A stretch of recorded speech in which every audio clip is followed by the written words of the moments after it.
I'm Elliot Reeves, this is Rob Quorum, and you're watching The Elliot Reeves Show.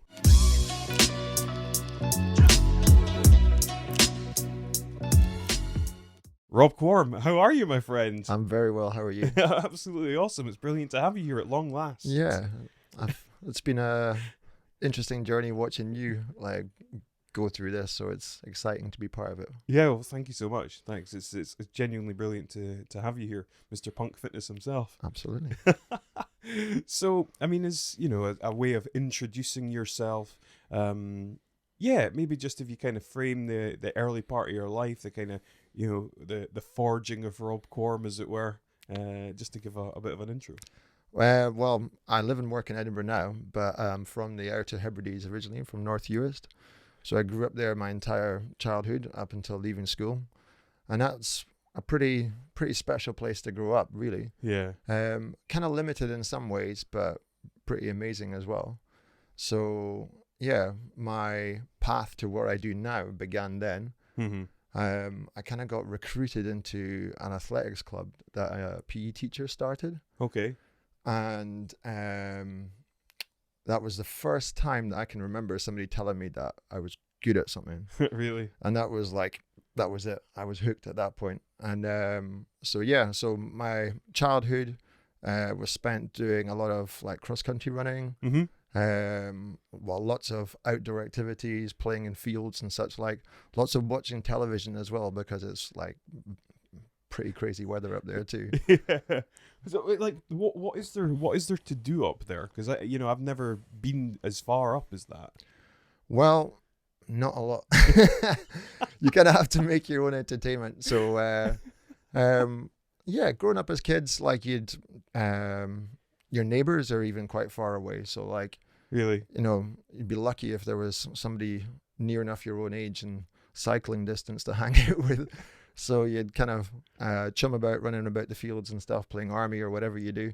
And then when the weather's poor, you're just indoors watching TV or playing with toys and all that sort of thing. So Yeah. But it's kind of an isolated upbringing a little bit. Mm-hmm. I mean, there are areas where their village is more condensed and populated, but for me, it was a very sort of sparse village. And there was a lot of opportunity. We had quite a large area of land. Mm-hmm. So we'd run about, build bases, these sorts of things. But you're kind of left to your own devices quite a lot. Come home when you're hungry sort of deal, which is kind of very different to how my kids are growing up. Yeah. And I think there's definitely something they're missing out on in that sense. Mm. I'm sure we'll get back to this later on in the conversation, but recently yourself and myself were doing the Wim Hof experience. And it was a beautiful morning, and we were out in the fields next to a loch, and during that process I kept thinking back to my childhood and how connected I felt to the land. And that seems a bit weird, but there's nothing but the land and the sea and the sky there. Yeah. So, you're kind of anchored to it. Mm-hmm. So growing up in North US was pretty cool. I actually went to quite a big school, considering how light the population is, really. Yeah. So it was about 400 in my school. Okay. And because everyone was getting bussed in from all corners of the North US, Benbecula, South US, and little satellite islands off the other ends, which are now connected with causeways, Berneray and Eriskay. Okay. So the kids from those areas, they stayed on site in school in a hostel. Right. All week, and then went home at the weekends again. When I got to high school, it was quite what seemed like a big school. Mm-hmm. And just normal school sort of stuff.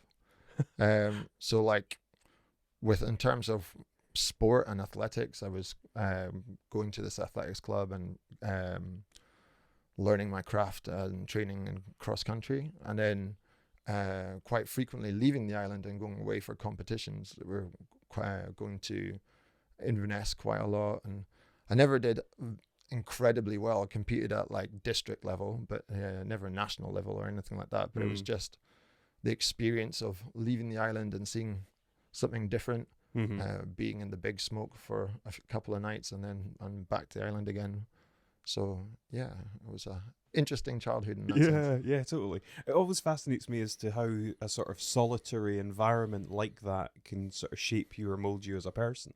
Like, do you think you become more extroverted or introverted based on how the environment is? Both, Yeah. in different ways. Yeah. So in an introverted sense, like it seemed like there was a lot of life going on elsewhere, like listening to Radio 1 and hearing about clubbing culture and all these sorts of things, and like Friday night radio and that kind of thing. You felt like you were very removed from that and missing out on something. And then at the same time, so like when the opportunity came to go at the city, for me personally, it was an explosion of I must go and experience everything possible as quickly as possible, which kind of to my downfall a little bit, but also like I guess like when the weather comes in, it feels like you're on a little rock, and like this rock is the only little microcosm of the planet, because there's you've got the wind and the rain and the mist, and everything seems to be kind of closed in. Yeah. So, which is weirdly comforting, as well as, I guess, kind of when the weather is crazy, it's a little bit scary as well. Yeah, I could imagine. So yeah, it's kind of bonkers when I kind of like say it out loud. When was the first time that you actually experienced city life, and what was that like? Full time. So what was your first ever impression of just going to a bigger city and experiencing that? The colors of traffic lights. Weirdly, like if I was coming on holiday and going to, say, my dad's brothers, my uncles in Ayrshire, and we're like driving through Glasgow or whatever. Yeah. Like the green of traffic lights seemed like a green that I'd never seen. It was weird. So yeah, that was quite a novelty. And McDonald's, he always wanted to go to a McDonald's and tick that box. McDonald's and Woolworths for toys and CDs. R.I.P. Woolworths. When did you officially move into the city then? 1999. 1999. So I went from finished sixth year in school, and then went to Glasgow University, or attempted to. So I moved to Glasgow, to the west end of Glasgow, and was there for 2 years, and that was my induction into city life full time. But I'd been going out visiting, going to stay with my cousin and stuff, who was already in Glasgow every chance I got. And I've been thinking about this recently. There was like a definite urge for getting away and leaving the island life, and now sort of conversely, like contrastingly, like years later, I feel kind of drawn back to it. I don't know if I could go back and make a living doing what I'm doing, but there's definitely a pull to that kind of existence, and I've got more of a healthy respect for everyone that's there doing what they do, and making ends meet, and multiple jobs, because a lot of people have crofts as well as day jobs. So whether they're work in the schools, work for the council, or fishermen, then they've also got a croft where they're growing crops and have livestock, etc. So people are kind of multitaskers, and it's quite peaceful. Yeah. And yeah, I'm kind of drawn to a more peaceful existence. Yeah. I could imagine. I mean, like, I've spoken to a lot of people who I think predominantly are from the city, and so it really appeals to just not be in the city, because it's kind of feels often chaotic or claustrophobic, or you can't escape just people and stuff. So getting away from that for a bit, like particularly somewhere like Canada, where it's just like, I think it's Rogan actually who talks about areas of Canada, some of those beautiful parts of maybe like Montreal or whatever, where it's just like so remote. Yeah. Just a really primitive existence. Yeah. I think like Glasgow was quite claustrophobic, and I was quite a chaotic stage in my life, if I'm honest, and I wasn't achieving what I wanted to achieve. Glasgow didn't help you in that regard. No. And so I kind of bailed on that. And Mm-hmm. when I came to Edinburgh, I felt a bit more, I could breathe a bit easier because you can see the sea, you can see like the hills, you Mm-hmm. know, Arthur's Seat, you can see the Pentlands, Yeah.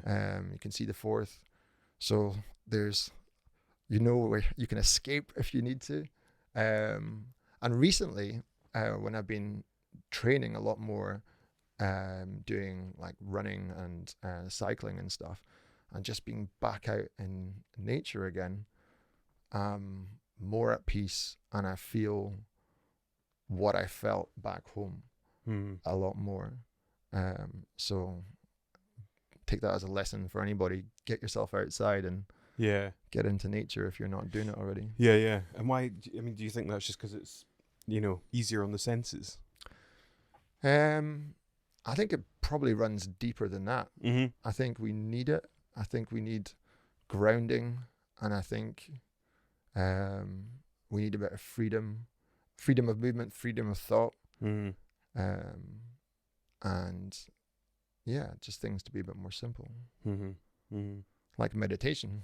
Yeah. Yeah, yeah. I was going to ask you this actually. We might as well just bring it up now. Do you have a specific meditation practice? Not something that's as regular as it should be. Okay. So I teach body balance, which is a pre-choreographed yoga type class, Right. and that has a guided meditation at the end. So I'm teaching the meditation to the class, so I'm Mhm. speaking. But I find during that time, I can feel, the benefit of that meditation as well. Mm-hmm. Almost like what I'm speaking is in some way kind of self-hypnosis. Mm. And I mentioned before that we recently did the Wim Hof training, and that was spectacular. And I wish I had the discipline to be doing that every day, but I've not taken that up yet. Okay. So I listen to a lot of podcasts when I'm driving, when I'm training, when I'm cooking, when I'm working from home, and I find that quite immersive. Mm-hmm. And I don't know if you'd class that as meditation, but it's Escapism. Yeah, In a way, I guess. yeah.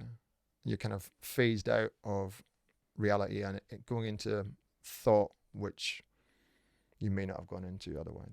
Yeah. Yeah, I like that. What other experiences have you had of accessing altered states of consciousness or, transcendental states? Legally. Here's your answer. Yeah, I was involved in the clubbing scene for a while, and I guess if you're gonna partake that in full form, then you're gonna end up in some altered states. So through music, shall we say? So yeah, definitely down that sort of road. Mm-hmm. And there's a lot of talk these days about psychedelics for personal growth. Yeah. And it's not something I've, got into at this stage in my life. Mm-hmm. But I definitely see merit in it. Okay. And not in so much that it's escapism or whatever, but in so much that it's probably been used by humans in tribal societies for a very long time. Mm-hmm. And getting out of your own way, and looking at yourself from an objective point of view and seeing your flaws, perhaps, I think there's definitely merit in that. Mm-hmm. I think there's a lot of pressure in society to be scared to approach that because of the legal ramifications and professional ramifications. Mm-hmm. You don't want to talk yourself into a corner where you're unemployable and facing like legal consequences. Yeah.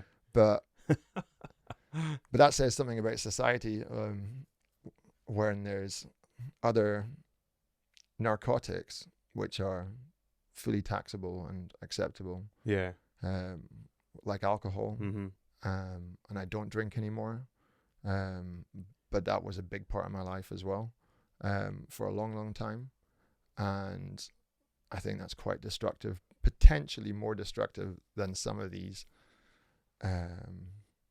mind-altering, more spiritual type practices. Yeah. And then there's the whole recreational drug aspect as well, which is probably just as destructive, if not more destructive, than alcohol too.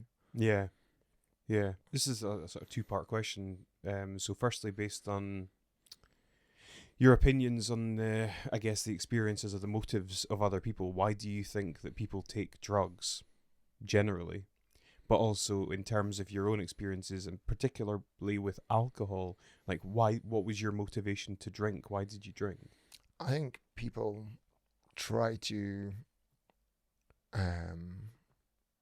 do either of those things, take drugs, take alcohol, possibly to cover up pain, to mask pain, or to cope with something that they just can't cope with, that they have a block with or whatever.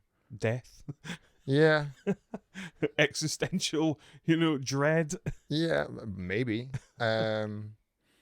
Grief, loss, fear,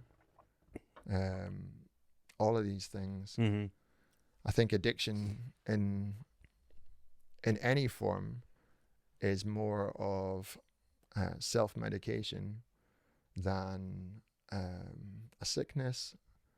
So I think if you get trapped in there, then rather than discriminating against somebody for doing a deed like taking drugs or drinking too much, then it should be addressed, like, why are they doing that? What's the deeper reason? What's the pain? What's gone wrong? And I think that needs to come first. And for me, with alcohol, it was pretty much that. It was like, I just noticed that it wasn't helping my life in any way. And I felt tied to it, that it was something that had to be done on a habitual basis, on a daily basis, and there was almost anxiety if it didn't. So, like, not like before work or anything like that, or during the day or anything like that, but as a ritual of switching off, relaxing, and managing whatever challenges I'd had that day or whatever pain was in my life. Then that had to be there. And if it wasn't, then I wasn't at ease. And so after many, many years, it just seemed that this was a reoccurring cycle. And if things were going wrong in my life, like jobs or relationships or what have you, that, it was evident that there was more going on than just bad luck. Yeah. So I had to take steps to stop it. What was your greatest source of pain? I don't know. I think maybe fear. People probably wouldn't think that I have anxiety, but I do. Like, not feeling comfortable or right in situations, not feeling enough in situations. But even though I've done some cool things in my life, I've struggled with that a little bit. So, and then, just whether it's kind of loneliness or not being understood or whatever, there was something that was triggered from quite a young age. And I found that alcohol was much in the same way as Rich Roll that we've talked off air about. That he got into drinking as a way to overcome social awkwardness and to feel more outgoing. I think I did the same thing. And then it just stuck as a habit. So eventually I got rid of that about 3 years ago. Mm-hmm. And I think, yeah, I feel better. I think I sleep better. The thing is, if you are covering something with a medication, no matter what it is, and you take away the medication, the problem is still there. Yeah. So then you have to start doing the internal work to, like,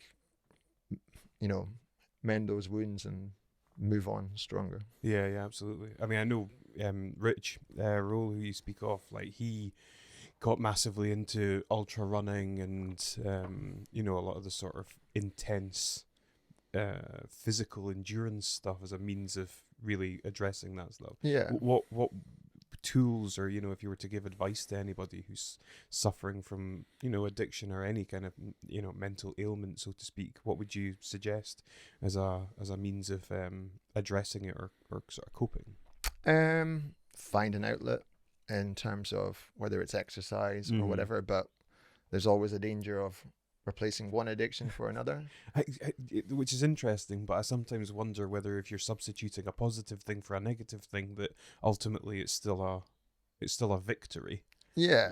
If you got addicted to running, it's unlikely that can be destructive. I think you can be socially destructive. Yeah, I would agree with that.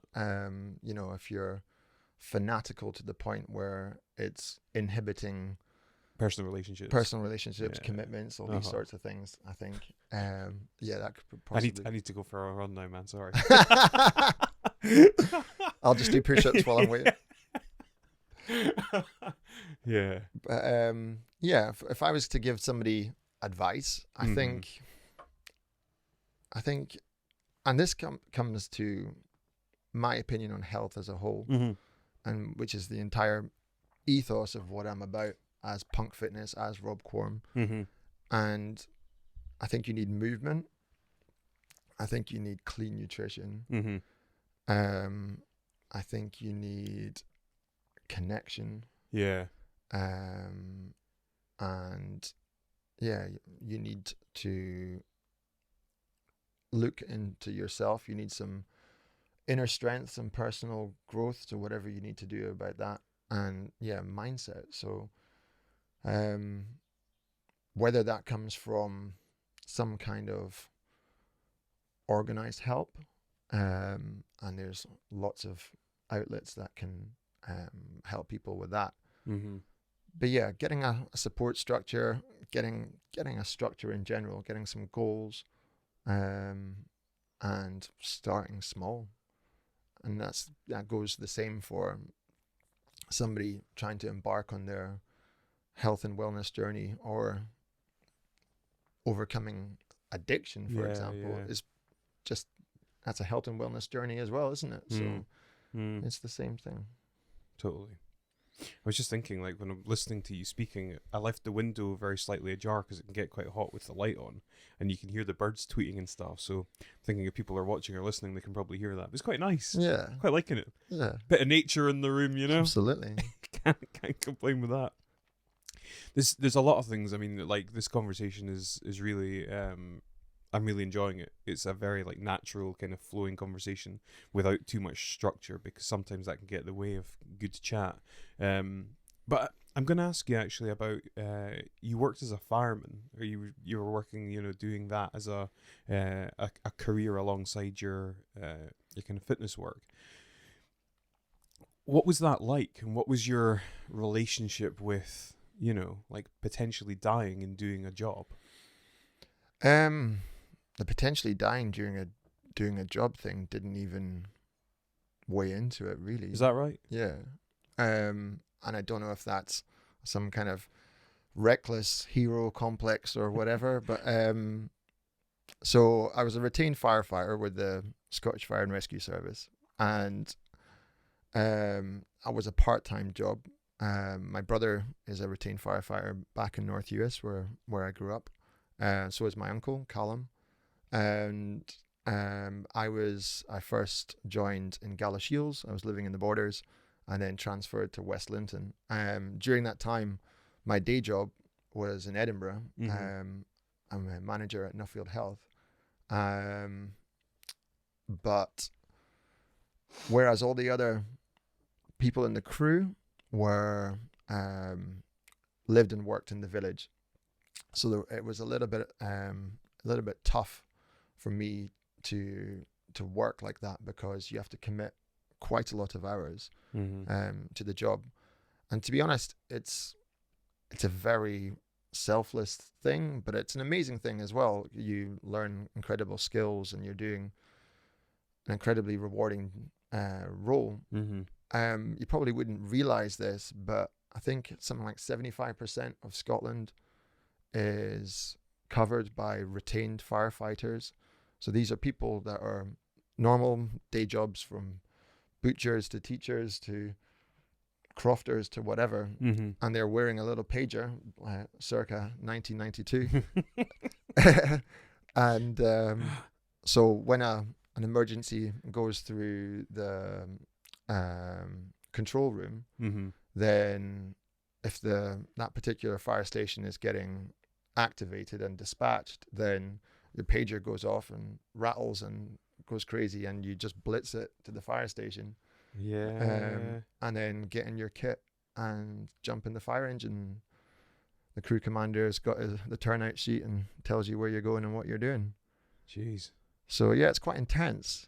And so yeah, most of Scotland, most of the UK, outside of the major cities, is covered this way. And even in the most remote places, they're volunteers, so they don't even get paid.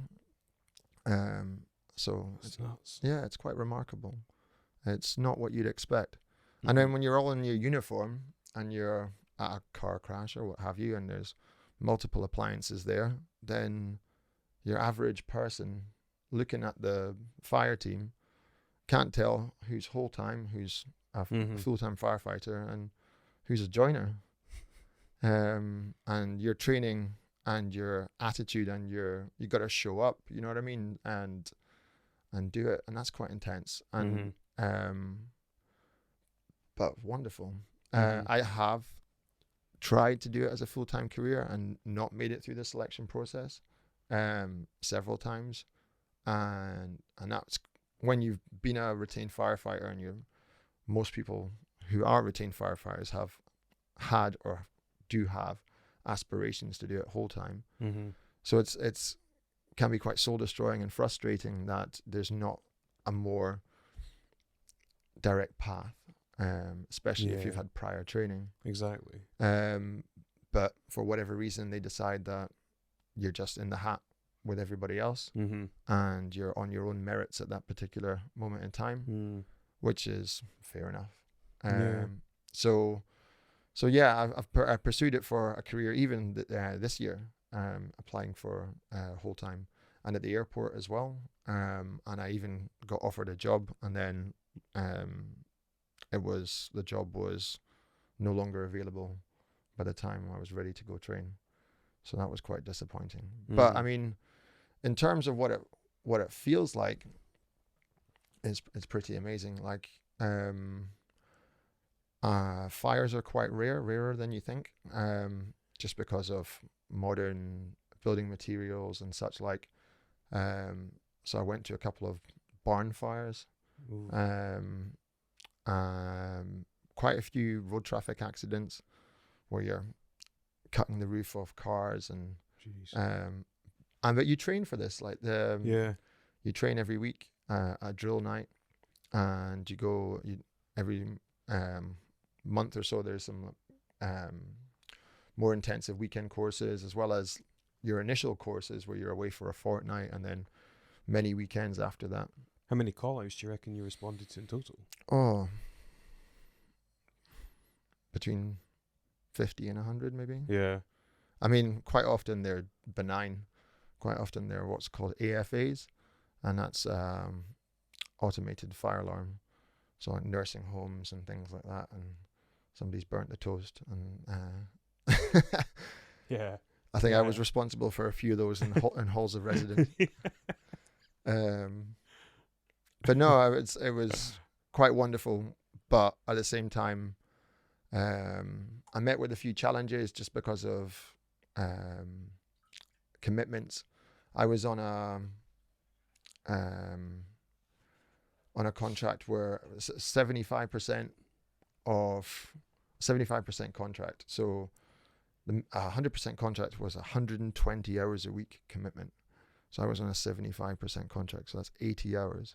And that's on top of my full-time job, which my employer told me that he expected 50 plus hours out of me. Because I was a department manager, head of department. And yeah. And so there's commuting time from West Linton to Edinburgh as well. Mm-hmm. And so, yeah, there was some conflict there sometimes, and some conflict of interest and such like. And also, so if you use up your hours, then you're tied to the village, and you know you've got no scope for leaving. And there's a lot of there's quite a bit of pressure. To keep the appliance on the run, obviously, because people are relying on you if something goes wrong. So there's a what if aspect all the time. And so if you've run down all your hours and you've got no more leeway, and even if you do have hours, but we're on minimum crew. When I say I was. If it was minimum crew, if you had booked off, then you would put the appliance off the run. And so that would put people at risk, that would let down other crew members, and so on and so forth. So there's quite a lot of pressure. So hats off to completely the men and women that do this, because 100%. they sacrifice quite a lot. Yeah. And their families sacrifice quite a lot. And it's by no means for the money. Although there is some, financial compensation, but you're not going to retire in it. Yeah, absolutely. Yeah. My mum was grew up one of 7. She lived in a fire station. Oh wow. Her dad was a fireman. Yeah. So I can't relate firsthand to it, but obviously I've heard about what that experience was like. But you're right, man. It's so selfless. It's such a selfless job, and if people are doing it unremunerated as well, like that is crazy in terms of wanting to help other people, like not thinking about yourself and thinking about others. So I think that's awesome. What is punk fitness, and where did it all start? Started here. It started. It was a visualization. It started through there. You helped me build the website. Yeah, that's right. So Punk Fitness is my business, my brand, and it's, I guess, an extension of my attitude and leanings in life in terms of like why it's called that. So like punk rock alternative. So I've never been one to conform really. So I think my attitudes to health and fitness are a little bit non-conformist as well. So that's why Punk Fitness. So at the moment, Punk Fitness is my personal training business, which I do down in Leith at Elysium Gym, which is an independent gym. And I also teach group exercise in several places like Pedal House and Westwoods here in Edinburgh, and Places Gym. So I'm teaching classes to folk and under my Punk Fitness banner, but for that establishment. And I've gone into online coaching a little bit. I've got a couple of online clients at the moment, but that's something I want to expand on, and then try and develop it into a bigger business by making more specific coaching products and sort of coaching pathways for specific things. So triathlon coaching. Wow. A wellness, just more of a health and wellness sort of pathway, as well as an exercise and nutrition sort of regime or concept for busy mums and dads. Okay. And busy professionals. So a condensed health and fitness, and also more of a physique type aspect. guys want to have bigger shoulders, bigger arms. Ladies want better curves, these sorts of things. Mm-hmm. So those sort of coaching products. And it's not quite kicked off yet, but I'm looking to start working with kids as well. We're doing some outdoor boot camps and combining some of these getting back to nature with health and fitness things that we discussed already. And it's in its early stages also, but I've been working with businesses in Edinburgh too. So more of a sort of corporate health. So yeah, I've been working independently or as a self-employed person for about 18 months now. And it's fantastic. Yeah. Except, it's been hard going because I had a baby in that time. Yeah. So yeah, it was probably not the wisest thing to do going self-employed just as the baby was about to be born. But I mean, little Tristan. But at the same time, it's meant that I've been there because I'm not working full-time hours. I'm not committed to the fire service anymore. So I've been able to enjoy that time with him. So yeah, it's been building up for a year and a half, and there's been some hard points and learning curves, but it's going in the direction I want to go take it in. So that's awesome. Yeah, I like it. It's a good segue into the next part because I'm going to ask you about you're wearing an Edinburgh Children's Hospital charity top. So I guess the most logical question I can ask you is, why are you wearing that? So this is I'm doing a Ironman triathlon in just over 2 weeks. And Is it Keltman? Keltman. So a Scottish triathlon. And I'm raising money for the Sick Kids Hospital in doing so. So we had a frightening experience with little Tristan that he was very unsettled one night, which was quite uncharacteristic. He was a really good sleeper when he was a very young baby. Not so much now.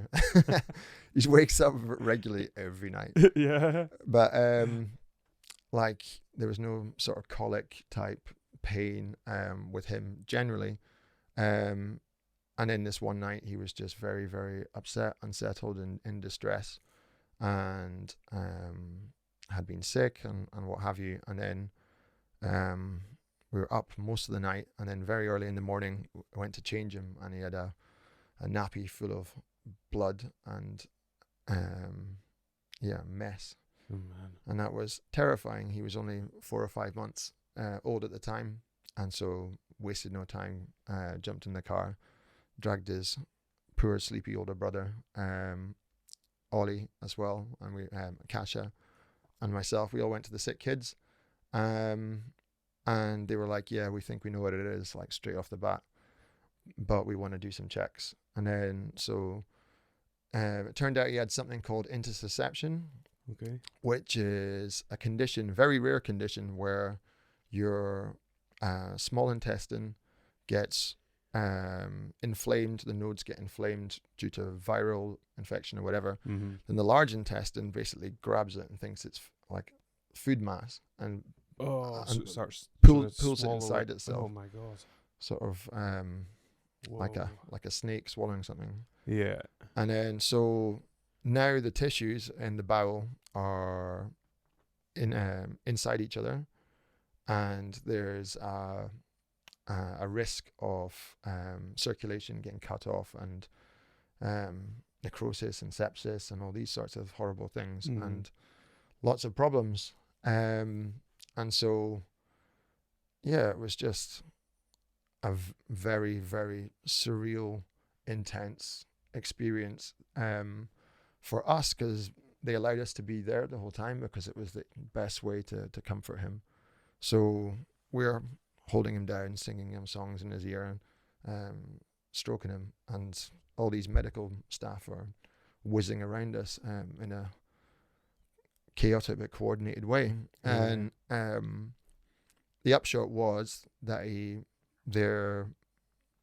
the measures that they took to try and reverse it without surgery weren't successful, but they were unlikely that they were going to be. So he had to go for surgery. And so this whole process happened within the course of half a day. And so we were in there about 7 o'clock in the morning, I think. And by early evening dinner time, he was getting keyhole. And so if the keyhole didn't work, they'd have to do open surgery. So they basically went in and teased the bowel apart. And thankfully, he's been perfect ever since. Jeez. How would you describe the level of treatment and care that he got? Absolutely world class. Yeah. Yeah. Just everything from like the skill level to their communication, keeping us in the loop and having us involved, and like not being shut out and worrying. Obviously we were worrying, but I think with a level of knowing and knowledge, and it eases the burden slightly, and also gives us a level of trust in what they're doing, because we've been briefed in very, very deep detail. So yeah, incredible. Yeah. And we're just one family, and he's just one little boy, and we've got thousands and thousands and thousands and thousands of kids going through there. And yeah, and the medical system always needs more funding. Yeah. So and I think on a personal level, if by virtue of the skills of people and the grace of whatever that we got through this, then we've got something to give back. Yeah. We've got a debt to be paid. Karmic Yeah. debt. Yeah, man. I totally get that. So you're now doing Celt Man in order to raise funds, in order to help the sick kids. Specifically the pediatric surgical unit. Okay. And strangely, in one of my classes, I mean, Edinburgh's a small place, but one of the surgeons goes to my classes. And I mentioned it to her, and she's like, yeah, the equipment that was used on your son was funded by the Sick Kids charity. And I'm like, I'm sold. Yeah. So, had the charity not been there, then perhaps that equipment or the newest version of that equipment might not have been at hand. Yeah, yeah. So to pay it forward, got to do this. So what's Celt Man then? What does that entail? So it's a triathlon. So it's swim, bike, run. It's Iron-like in so much of it's a long course triathlon type distance. So Ironman, the M dot sort of symbol that you see tattooed on calves of chiseled folk that have done the races, that's a brand and a copyright. So you have to be careful using the term Ironman. But it's a hard, long triathlon. So it consists of a 3.4 kilometer sea swim, followed by a 202 kilometer cycle, followed by a 42 kilometer run, which is a full marathon. Depending on how you get on in your day, there's a mountain checkpoint at halfway point on the run, or thereabouts halfway. And if you meet that checkpoint in under 11 hours and you look like you're in the condition to continue, you get access to the high course. So you go over two Munro peaks on Ben A. So the whole thing's up in Wester Ross, Torridon and Shieldaig and the like. And if you miss that window, then you get routed on a lower course, but you're still off-road, out of contact, and you got a hard run ahead of you. I know you've done it before. Yeah. How many times have you done it? So I've done it 4 times. You've done it 4 times. Jeez, I was thinking a couple of times. So if you get on the mountain course, you finish, you're a blue t-shirt finisher. Okay. So that's kind of prestigious. And if you finish on the lower course, you're a white t-shirt finisher. So I was there for the first year, the first event, and I've done 3 others after that. So I got a blue t-shirt on the first year, which I also did for charity, and white t-shirts on the other years. So it's a pretty spectacular event. It's part of a world series called the X-Tri series. Okay. So it started with the Norseman, where they jump off a boat and swim back into a fjord, and then have a crazy cycle, and then the run basically goes up to the top of the cliffs, like you'd see somebody skydiving off or whatever, base jumping off. And then there's the Swiss man. There's now, I think there's some kind of Alaska man. There's like all the, I don't know, places like Patagonia. I don't know, crazy places. Yeah. I might be speaking out of turn there, but there's like these events have popped up all over the world. So they're different in so much that you're against the elements and the terrain as well. Yeah. Not just the distance. So how much of it is, physical ability versus just out and out mental fortitude? There's got to be a lot of mental fortitude, and then there needs to be sufficient physical ability to get yourself round. But there's definitely the mental game. So think David Goggins sort of scenario going on. Yeah. You've gotta want to do it and have drive inside you, because it's pretty grueling. So like the whole race, it's an incredible race because it's also a team event. Even though there's only one competitor, you need an entire support team, because it's a self-supported cycle. So you need a car or van or whatever, a driver, and you're not allowed to draft them. So they can basically you're rendezvousing with them whenever at prearranged times or whatever is your schedule. You're free to organize that yourself, to replace your water, to replace your food, and then wish you well. And so it's a kind of slingshot effect on the bike, where you're meeting your team, they're going away, you're meeting your team, they're going away. Okay. And then you need a support runner for either the whole of the run, or at the very least the final part from the mountain checkpoint onwards, whether you're on the high course or the low course, because you've had a long day to that point, and you might not be making the best decisions. So it's safe. There's risk, but there's as much safety as can be put into one of these things. We spoke about the fire service and the volunteer fire service. Many of the members of the community are recruited into this event. Like the population of Wester Ross swells for this weekend, because of all the teams and their families and whatever else. You've got members of the community from the swim exit to the village hall in Torridon at the end of the race, where they're making food and serving food to all the tired competitors as they're coming in. The mountain rescue volunteers, which is another crazy volunteer service in the UK. They're all out on Ben A, which is the crazy mountain. It's absolutely incredible looking mountain.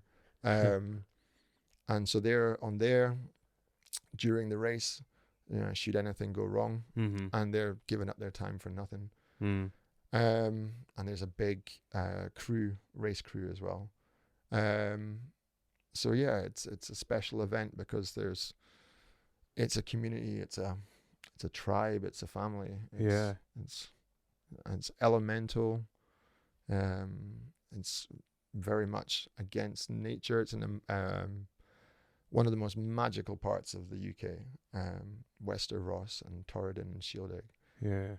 And and they make it even more special by doing like things like they've got it's a Celtic tri-spiral for the logo. Mm-hmm. They have a burning effigy of this at the start of the That's swim, cool.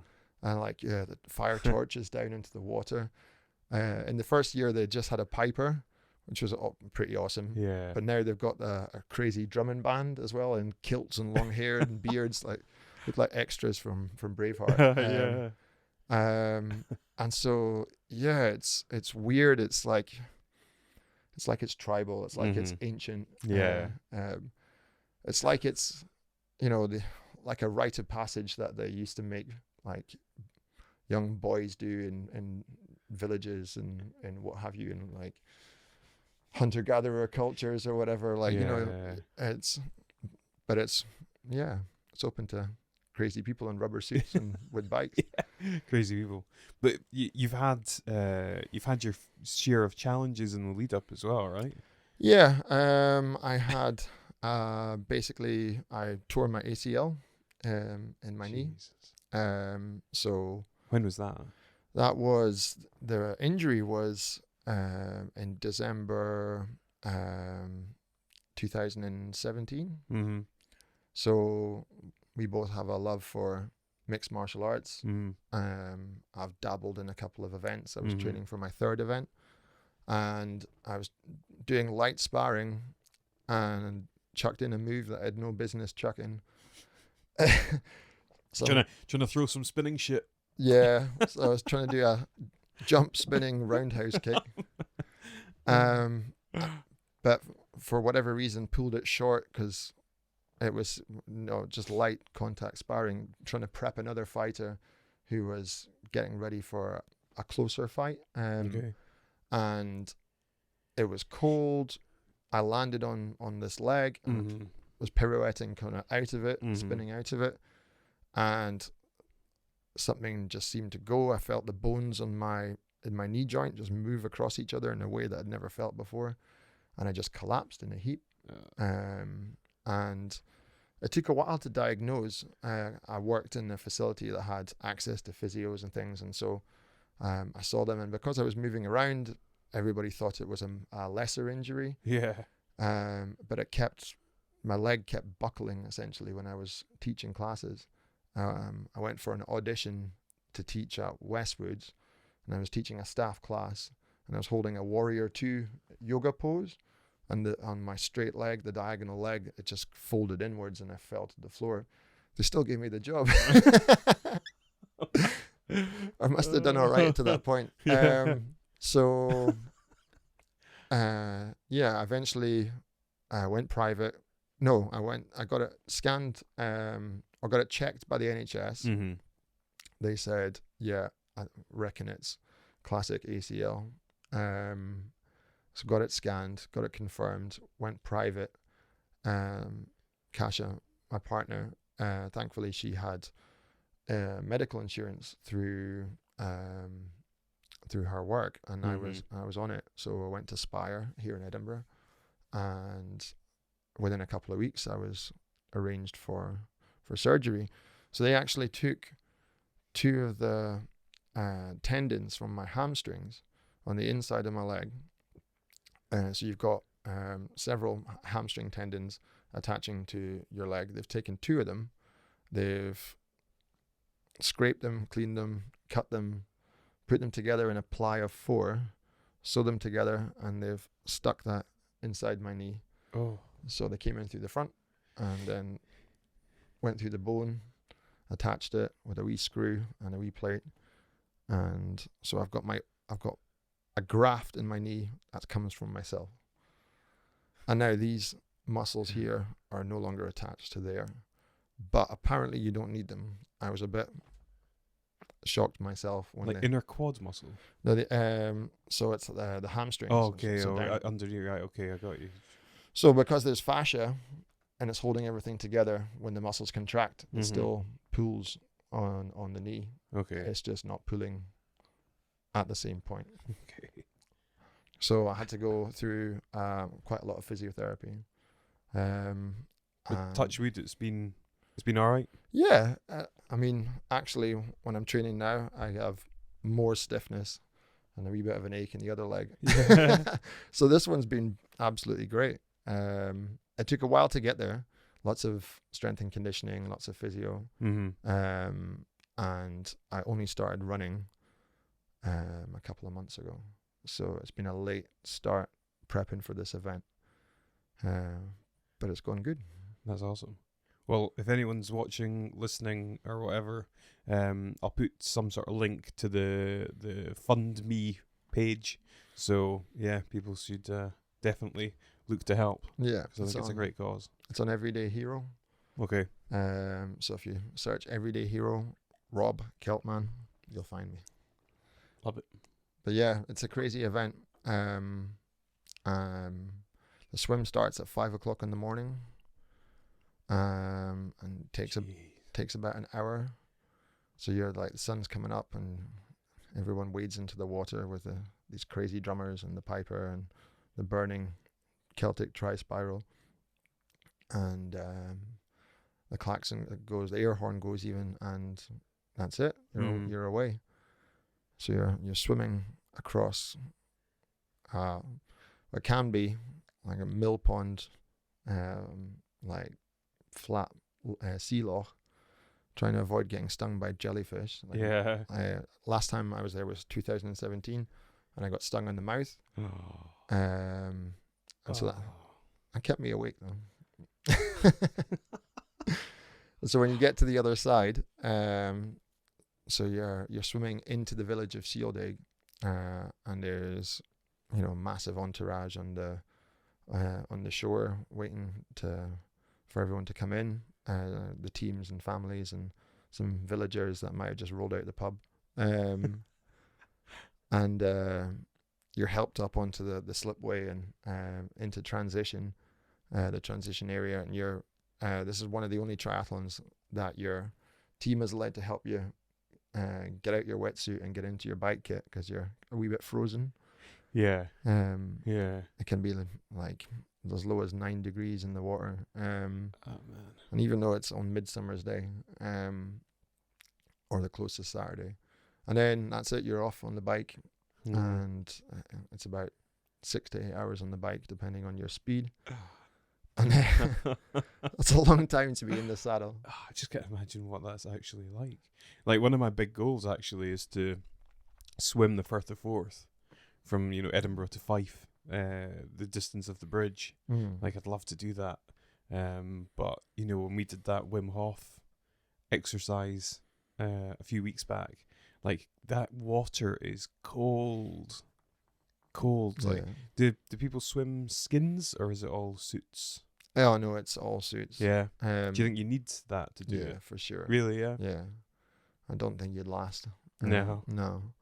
The first years that I did it, I wore like regular pool, like everyone gets a swimming cap with your number on it and stuff. Mm-hmm. But I never wore a skull cap underneath it for the first few years. I just wore like 3 like rubber swimming caps. Yeah. And you're allowed to wear gloves and booties, like surfer style. Yeah. And I didn't for the first few years. Okay. And I've got a crazy injury here. Yeah. Which was crashing a bike in a triathlon. So that your pinky doesn't fold right or doesn't sit right. So like if I'm swimming and I'm getting cold and numb, then it basically just balls up. Eesh. So yeah, wearing some gloves is a little bit better. And then so you're out on the bike, long day on the bike.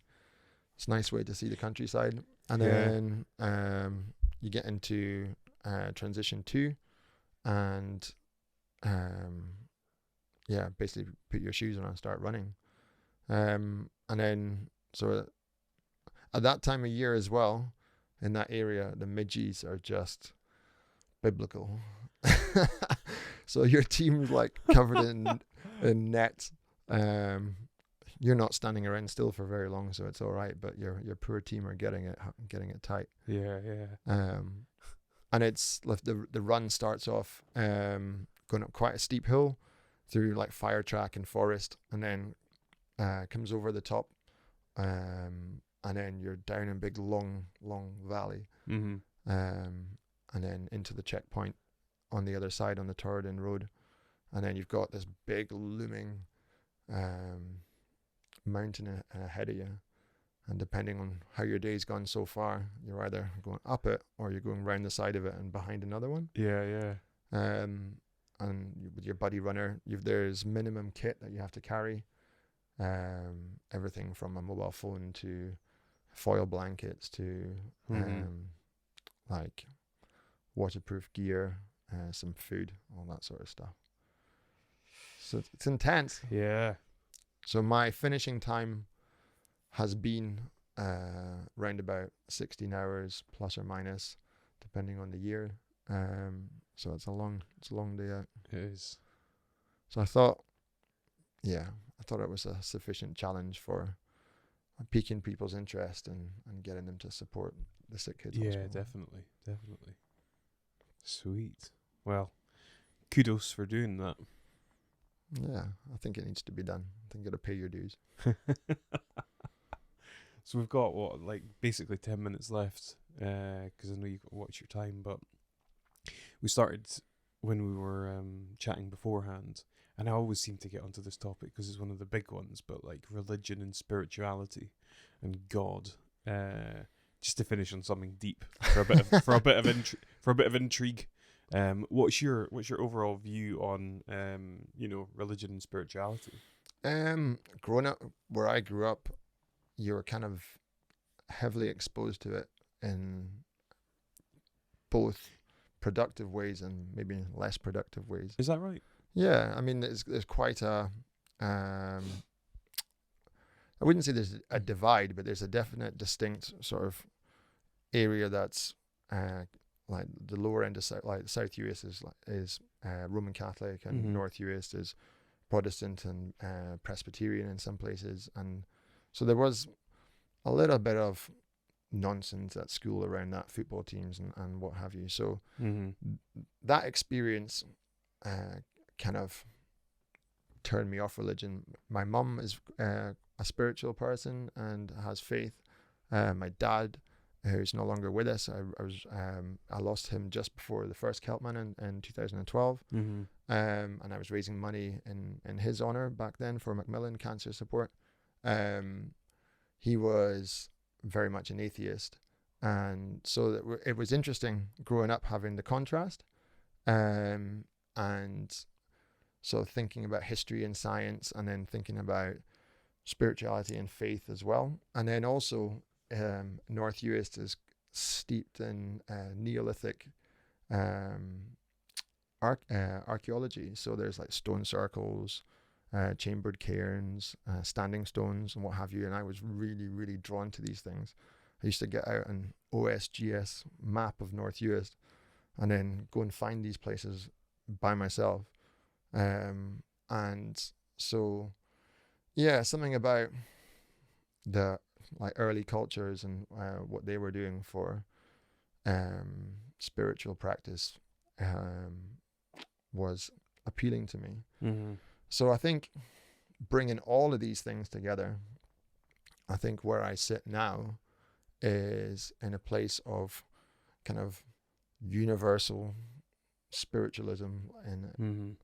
So there's, I think, perhaps that world religions are all kind of talking about the same sort of stuff, through different contexts, and people have got dogmatically focused, on their color, on their tribe, on their team, and they're forgetting the bigger picture. And so I feel increasingly more drawn to that, but in a quite a broad way, sort of acceptance and inner work for sort of personal growth and development. And it's great because I think that gives you scope for going wherever you want to take it. So what does the word God mean to you? Dog backwards. No, I think God is a term that could be exchanged for Gaia, or whatever.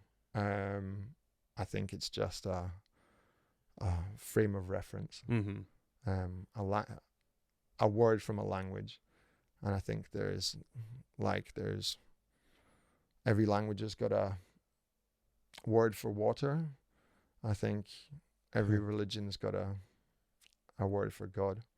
And so I think it's whatever you want it to be. Yeah. More people should think like this. Yeah, well, yeah, I totally agree with you in terms of your view on it. And each to their own. You know, it's not my position or yours or anyone's really to tell somebody else how, you know, what their God should look like or do or whatever it is. So I'm very much with you.